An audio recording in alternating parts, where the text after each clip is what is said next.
Thank you. Right. Are you suggesting that someone's trying to make a real-life sequel? Stab 2? Who'd want to do that? Sequels suck. No. 2 in the box! Ready to go. We be fast and They be slow. Wow. A second Super Saiyan? second in order, perhaps, but by no means in stature. Your fight is with me now. And when I kill you, I will have killed the last Jedi. Man, I can't fucking believe this. Another basement, another elevator. How could the same shit happen to the same guy twice? Oh, please, please. By definition alone, they're inferior films. Hello, everyone, and thank you for tuning in to Inside the Sequel, the podcast show where we talk about sequel movies that don't get enough love or attention, and we talk about them on here so they get the attention and acclaim that they rightfully deserve. I'm your host, Chris, here. I'm always here, actually. We weren't here last week. It was just the new year and the holiday season. I don't know where we got the testicular fortitude to post an episode on Christmas, but just for those who maybe don't celebrate it or just need to get their mind off of other things, I hope that last episode of Christmas with Your Godfather really helped you. We had Lindsay Wilkins from the Schlock and Awe podcast, which is an amazing podcast. I definitely recommend you listen to it. Lindsay is wonderful. Can't wait to have her back on again. I think she likes me enough to maybe be on her podcast soon, so look out for that. But we talked about Godfather 3 and the new release of the Coda, The Death of Michael Corleone. But now it's the new year. We're going to have a full-fledged year of Inside the Sequel. I'm kind of nervous, excited. I hope you all are open arms about that. So we're going to start off this new year by talking about last year because Lord knows here last year really helped us out. We had met so many great people and had so many great guests. And I want to thank all of them for being on as guests here and on Twitter for supporting me and just making me feel welcomed. I definitely feel like we're kind of like the new kids on the block, but not as successful as the music group. What you listening to?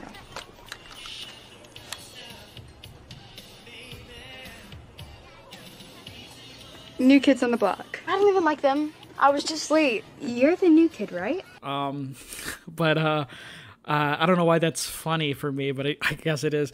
So I thought we'd start safe with 2021. My New Year's resolution at some point is to talk about Beverly Hills Chihuahua 2. I just need to find the right person for it. I'm still on the search for that. Oh, you kids are a mess. I told you I wanted you clean for the dog park. I don't know where your father is, but when he hears about this, he's gonna be so mad. Incoming! Let me show you how the big dogs do it.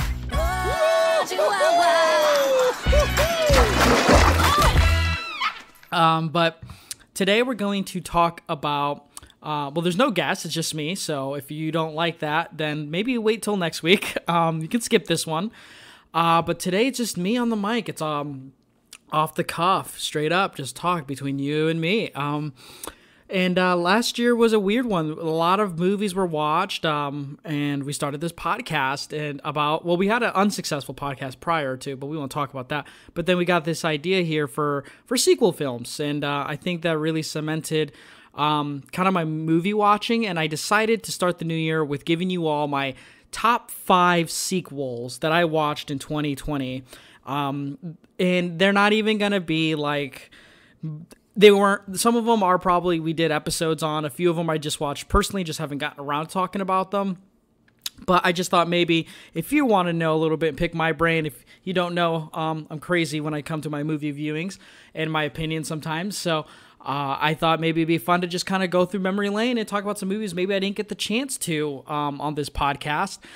If you want to see what I look like because I sound funny on the mic, then you should definitely check out also our YouTube channel, which is Hertastic Reviews, that's where we do top 5s. We talk about movies. I give Blu-ray tip reviews and such and so on.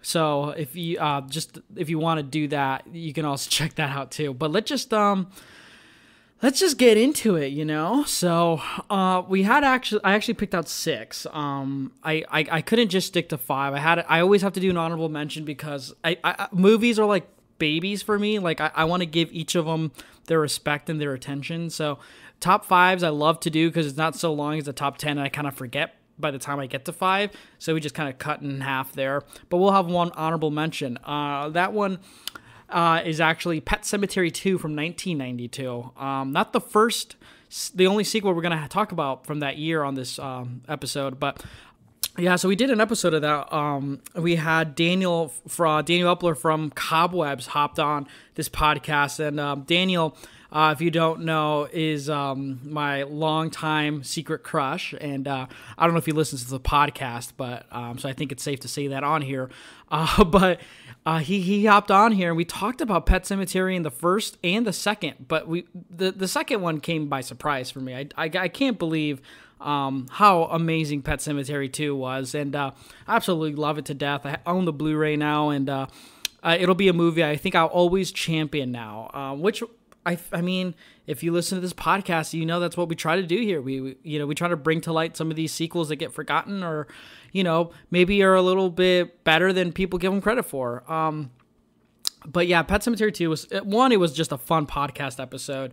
Whenever Daniel and I feel like are on the mics together, I just learn a lot, and then I feel like I can make him laugh, so I kind of get some points there. But yeah, just gotta love Pet Sematary 2. Edward Furlong on there. Mary Lambert directs that one again, just like in the first one, and that just misses the cut because there was just a couple more movies I wanted to talk about that I watched that I really liked.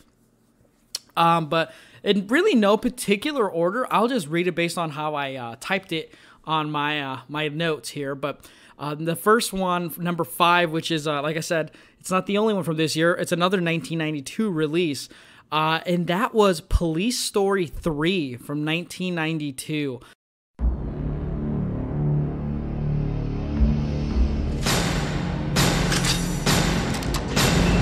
In the crime capital of the world, where an army of criminals has taken over, there's never a cop around when you need one. But when this cop's around,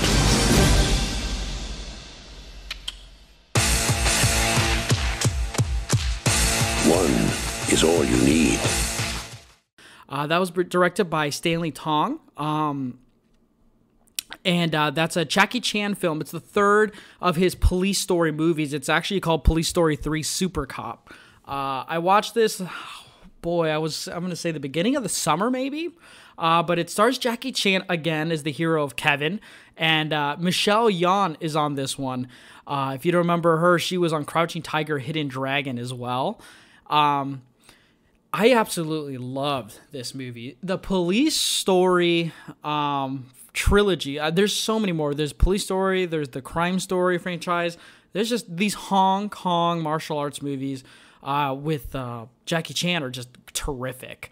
The first one is untouchable. Like, good God. Like, the first Police Story is phenomenal. And then the second one is a very solid follow-up to it. But personally, for me, I would say Super Cop is a little bit better than 2. But 2 feels of the same world as, I mean, they're all the same world, but 2 feels just like directly right after the first. Super Cop 3 feels a little different, a little bit more of a budget on that, and I think that's what gives it its strengths. And it's pretty funny as well. Jackie Chan, he's kind of doing like these Charlie Chaplin comedy bits with his martial arts skills, and I would never have thought that kind of comedy would work with these movies, but boy, does it. And of course, like I said, like the action set pieces are unmatched. They're just phenomenal. Also, the most important thing about this one was it wasn't directed by Jackie. It was the first 2 were directed by Jackie Chan, which makes it even more that impressive. But in Super Cop 3, he's a little bit more of a badass. And he's kind of funny because he has to go and hijack like this crime henchman and join his gang, and he's joined the Super Cop group, which is kind of funny. Like it's a branch of the police, and yeah, just a little bit more money in this one. You get some really cool action set pieces, and like I said, I think Michelle Yeoh really steals the show in this movie, because as the female characters in these Police Story movies are, it's mostly just been May, which is Jackie's girlfriend, played by Maggie Cheung. She's kind of like always getting beat up or kidnapped or something. She's like the Princess Peach of these movies. But Yes, I don't know. I just like Michelle. She's his partner in this movie because he can't just do it by himself. He has a part where he fights, like, it's near the end, where he fights on top of a train and there's like a helicopter, and they both just go at it, and it's phenomenal. I don't know. I just think it's just really great because Jackie Chan, Kevin, has to like hide his identity and act as one of these henchmen, and it kind of works. I'm not gonna lie, because like he's technically like undercover, so like the police think he's a gangster, and then like the gangsters don't think he's a police officer too. So he has to tiptoe through both of these situations. It's kind of funny. So yeah, Police Story 3, I definitely recommend you all check out. The next movie I definitely want to talk about next is maybe a little controversial, and I was definitely late to the party on it. I'm glad I got a chance to finally watch it, and that was the 2019 release of 3 from Hell. The search for the fugitives known as the Devil's Rejects resulted in a violent clash with police.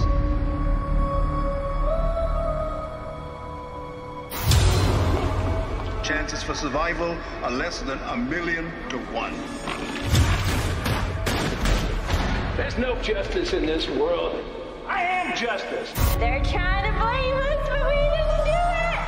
Free the 3! Free the 3! Free the 3! Free the 3! 3 from Hell was an anticipated movie of mine, and I missed it in theaters. And when I heard it was a mixed reviewed movie, I was kind of not as excited, I guess, to watch it. But I mean, at the end of the day, I still was thinking it's a new Rob Zombie movie, so I have to see that. And Bill Moseley was in it too. So I finally got around to watching 3 from Hell. And when you watch it back to back, probably with The Devil's Rejects, it's definitely a fall from grace. However, that being said, and the forgiving Rob Zombie apologist that I am, I still think it's a pretty great movie. It's not, I don't know, I would say it's just below A House of a Thousand Corpses. I think House of a Thousand Corpses is just so much more raw, where I think 3 from Hell does just enough serviceable homages from Devil's Rejects. Like, it's of the same vein of that one for sure than House of a Thousand Corpses. And it has enough refreshing new things in it to make it entertaining and exciting at times. I don't know. It's just Bill Moseley for me as Otis. I mean, that character might be one of the best film characters in the last 20 years, in my opinion. I absolutely love Bill Moseley as Otis. It's just a character on screen you never want to stop looking at and listening to and seeing what he does.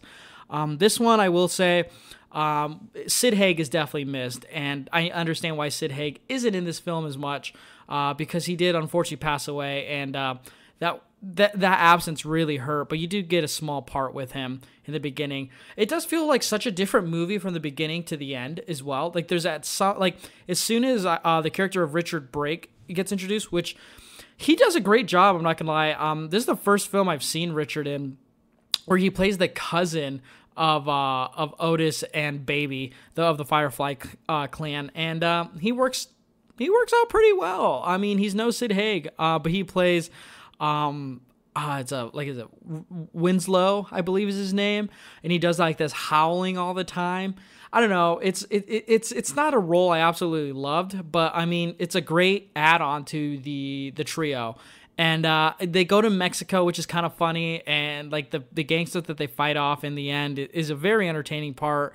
I feel like this is the most vulnerable the Fireflies get, though, too, which is something you didn't think you'd see. So I really applaud Rob Zombie for that. But again, it just feels like such a different movie halfway through, because the first part is trying to get Baby out of prison, and I don't know, it just feels like, you know, like, okay, this is the Rob Zombie we know. And then about after they escape, then it feels like a completely different movie. It feels like a road film for Rob, honestly. And that, you know, I wasn't expecting that at all, at least from the trailers. And it's a little long at about, just under 2 hours, which I'm not complaining too long about, but it was a little different, of a take for me. But I think for Rob to make this movie when he did, I think kind of cements this trilogy for him. I think it's now that it's a trilogy instead of a double pack, I think more people will be inclined to watch this trilogy all the way through. It's just again, sometimes the number, here's the thing with sequels. When you get to that third film, if it make or break, it's not a make or break situation. I think sequels have that difficult task. But once you get to the third movie of a trilogy, man, you're just happy you got a third movie. So honestly, at that point, we're just respecting that we got another film. That's how I always looked at the third installment of films. Now, if they're great, I mean, Mazel Tov, like that's amazing. Like that's congrats. Like that's a Scream 3 tier. That's like Return of the King, or, you know, Return of the Jedi. Like you're there. And then sometimes you get like a RoboCop 3. You know, like RoboCop 3 by no means is good. Or it doesn't have anything that you loved from the first two, but it's still a RoboCop movie, and that means something. So. Three from Hell's kind of in that middle ground there. Like it's a Firefly trilogy film. It's a Rob Zombie movie, so can't complain there. So this year, like I said, I didn't think I watched as many, and I didn't want to include too many I talked about on the show because that's for you all to figure out if I actually like that movie or that I talk about on my podcast. So I'm not trying to talk about too many other ones, but I will talk about one here because my number 3 is, speaking of, RoboCop 2 from 1990. I was really lucky to get Matt Bledsoe from the Film Feast podcast. Really great guy. I hope to have him on again. He's doing really great stuff. It sounds like he's really like he's working on a lot of stuff right now, which is exciting because his episodes on his podcast are just, they can go anywhere, which is great. He can talk one week. He can talk about something like a RoboCop, but then he can talk about like a fantasy movie, which is insane. So it's like I love that variety, and you just never know what he's going to post. And I don't think he's actually missed yet. So good job, Matt, and thank you for blessing us with your presence when we talked about the RoboCop 2 film. RoboCop 2. Was a movie I wasn't sure about because I've heard some mixed things, but when I watched it, boy, was I hooked. I watched the first RoboCop for the first time this year, and then I watched RoboCop 2 and 3, I think, later that same day. And, man, I was pleasantly surprised with RoboCop 2. I really did not expect it to really get me like it did. Directed by the same guy who did Empire Strikes Back.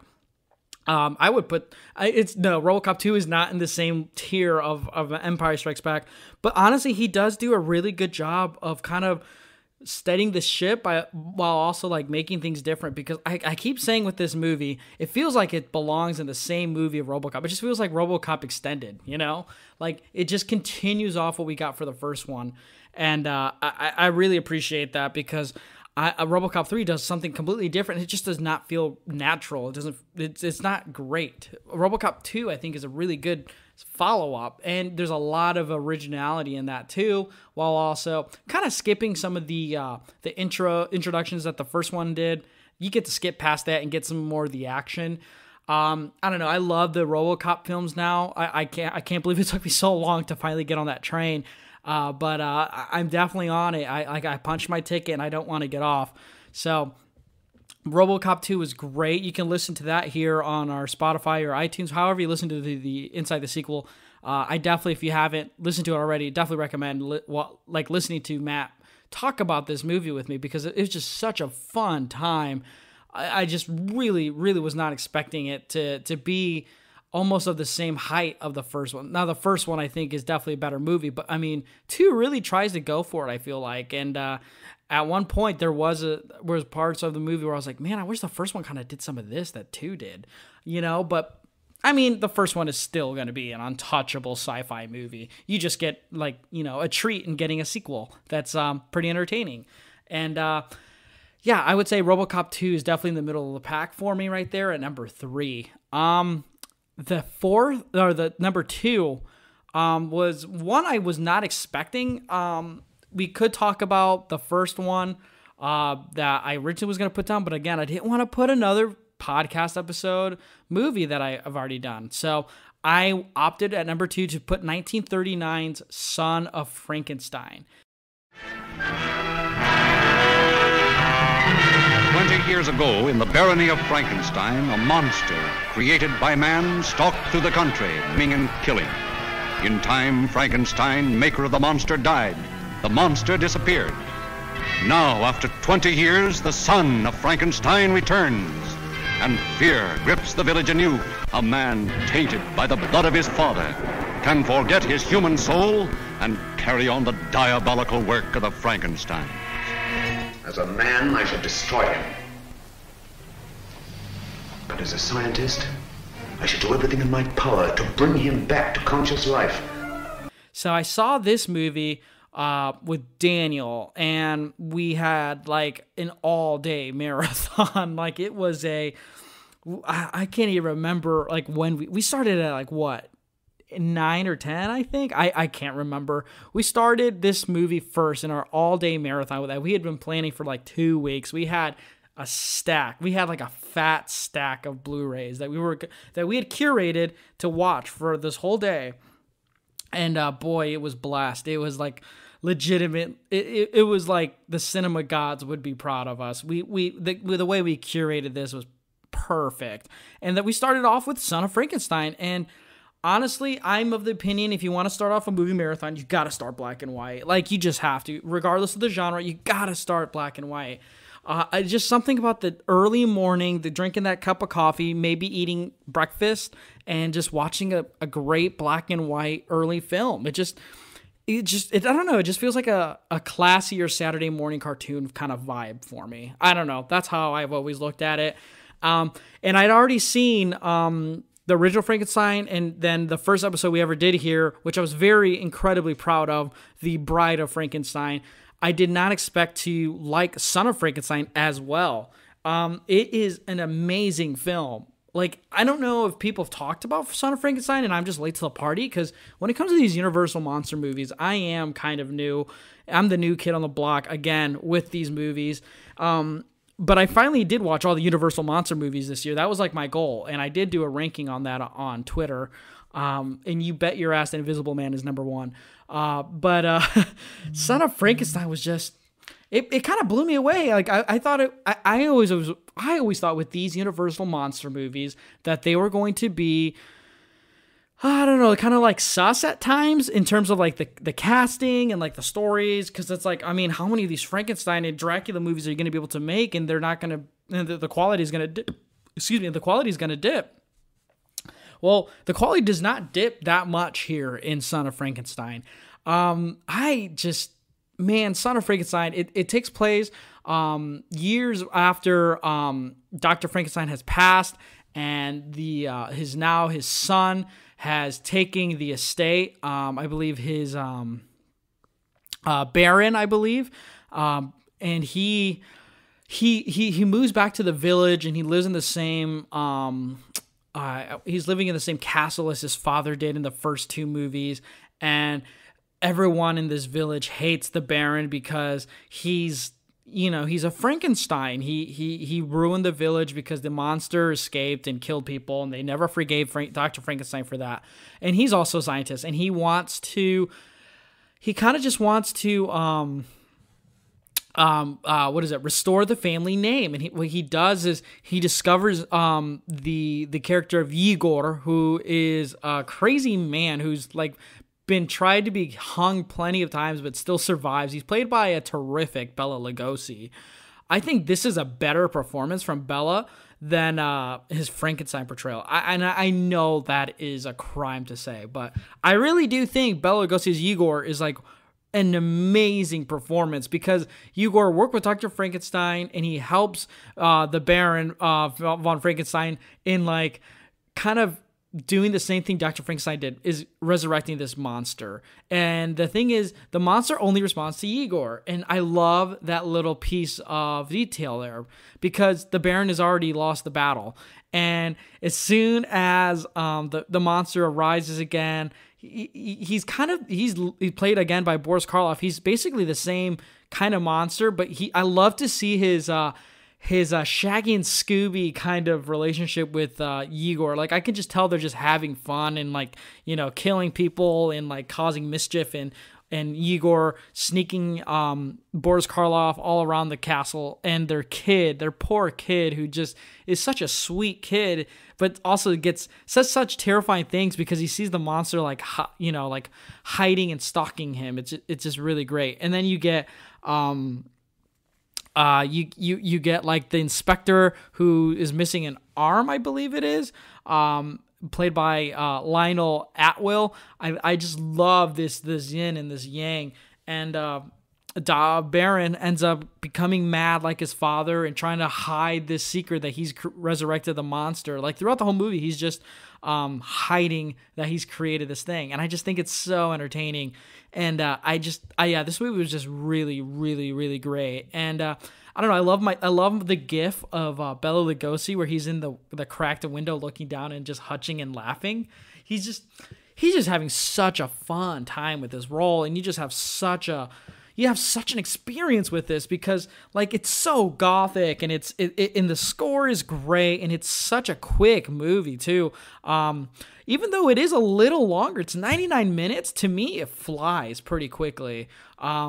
I think that's one thing I love about like these Universal Monster movies is they're pretty short, but this one you get at 99 minutes and you don't feel it, and you get a little bit more. So it's like, that's like the best of both. So I've actually really enjoyed these Frankenstein movies, and I have the Legacy collection, so I'll have to go ahead and try and finish that one out at some point. But yeah, I would definitely recommend Son of Frankenstein if you haven't checked it out. And the final movie, I think, is no surprise what kind of genre film that this is. It's a kaiju classic, and this was my favorite. I could pick this whole episode could just be on Godzilla sequel movies because, good God, like, I mean, I don't know if there's a franchise that I love and cherish and adore more and respect than the Godzilla franchise. I own every Godzilla movie, and I'm just about done with all of them, but I just love that Showa era of Godzilla movies. Nothing gets almost better than those. They're perfectly timed with the runtime. You get some really great actors in there that you just absolutely love. And you get some really fun action choreographed action, on there as well. But the one from I'll have to pick the most. Like I guess you could say I could go with Godzilla versus Mothra, Godzilla versus Megalon. You could also, another close one I would probably say is like, heaven forbid, Son of Godzilla, I might say. But no, the one that takes it for me is Ebirah, Horror of the Deep. Godzilla, Ebirah, and Mothra in one of the most explosive action pictures ever to hit the screen. From the depths of the ocean comes the most terrifying horror of the deep.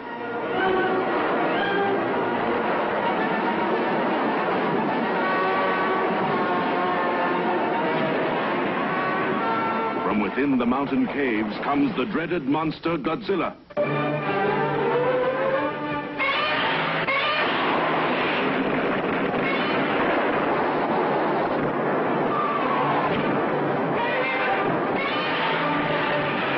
See the most titanic battle ever screened when the monster of the deep challenges the mighty Godzilla. And I keep talking about this movie. It came out in 1966. And it has Mothra and Godzilla, that alone is more than enough for you to enjoy a movie. When you have Mothra and Godzilla together, because first thing, they're foes, and then second, just having the character of Mothra there, you get two kaiju for the price of one. Honestly, and what I love about this movie, it has one of the greats that we love in these Showa films, which is Akira Takarada, who is in most of the Showa era films.